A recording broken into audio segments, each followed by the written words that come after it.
Thank you for coming this morning. My name is Blair Bobier. I'm one of the founders of the Pacific Green Party of Oregon, and in 1998 I was honored to be the first gubernatorial candidate of the Pacific Green Party. With me is Richard Burke, who was my rival candidate at the time, the 1998 gubernatorial candidate for the Libertarian Party of Oregon.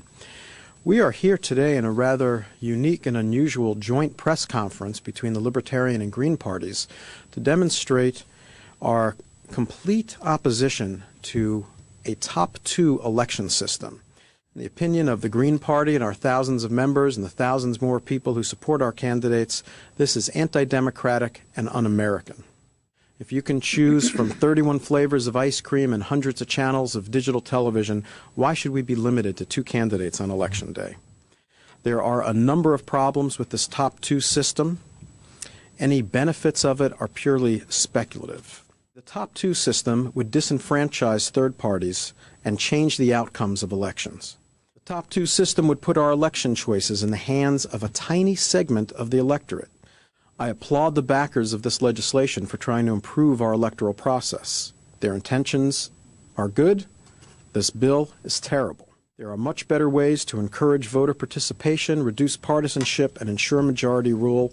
Most notable among them is instant runoff voting. This bill doesn't deserve to go anywhere. The backers of it couldn't even get enough signatures to get it on the ballot. There are better ways to conduct elections. This is not one of them. The thousands of members of the Pacific Green Party and independent voters strongly oppose this legislation. It should die. It should not make it out of committee. If we want to have a full debate about what's good for our democratic system and the electoral process, then let that debate begin. This is the worst election reform bill I have ever seen. It's not just bad for minor parties. It's also bad for major parties. This is going to make our political system less transparent for Republican and Democratic voters. The people who've written this bill say that, don't worry about it. It puts all parties on an equal footing. But if you take a look at the bill, you find that that's not true.